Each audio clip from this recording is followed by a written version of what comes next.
वो अनिल परब ने अपने चोपड़े में दिखाया नहीं है।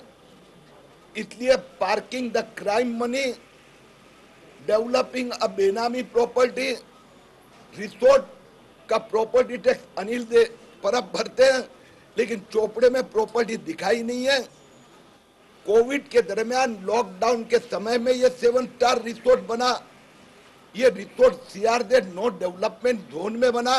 इसके लिए इन्वायरमेंट मिनिस्ट्री ने दापोली कोर्ट में जो केस फाइल किए उसके आधार पर, इन सब के आधार पर ये ईडी की कार्रवाई है। मुझे विश्वास है कि ईडी की कार्रवाई के पश्चात सीबीआई से लेकर एनआईए से लेकर local police, anti corruption branch, ये सब भी इस कार्रवाई में जुड़ जाएंगे। लेकिन जिस तरीके से अजीत पवार सहित तमाम सारे लोग ये कह रहे हैं कि एक आदमी यानी आपका नाम नहीं लिया, लेकिन लोग कहते हैं वैसे ही 3 दिन बाद कार्रवाई शुरू हो जाती है, क्या वो स्पोक्सपर्सन है क्या? ऐसा है कि अजीत पवार सच बता रहे हैं, लेकिन वो सच के पहले का सच्चा आपको पता है, आप भी बताएं। वे घोटाला जो करने वाला है उसको सबसे पहले पता होता है।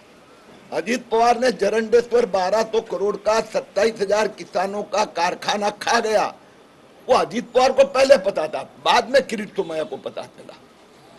अनिल परब ने इस प्रकार से बेनामी प्रॉपर्टी डेवलप की, वो अनिल परब को पता है।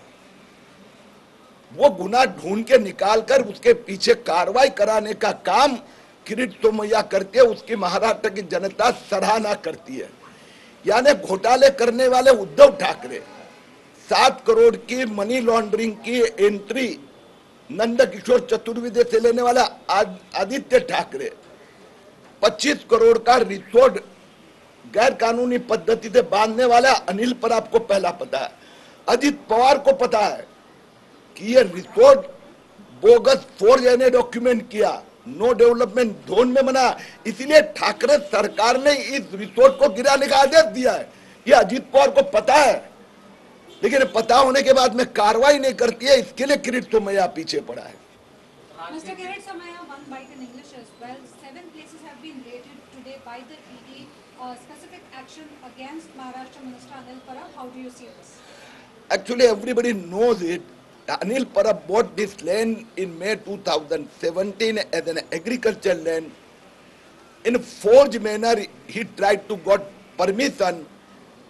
In June 2021, when the government of India's Environment Ministry team visited and declared that it is in CRZ, the government of India, the government of Maharashtra has ordered demolition of the same.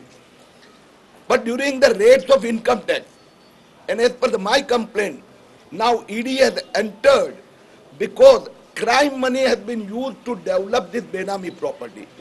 The property is Benami. Anil Parab is paying the property tax, but it is not reflected in his books of account. The construction cost is paid by Sadanand Kadam, which his chartered accountant has declared 25 crores spent in cash.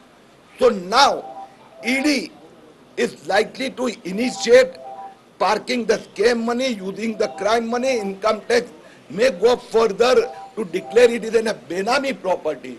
Environment Ministry has already filed a criminal case against Anil Parab in the Apoli court last month.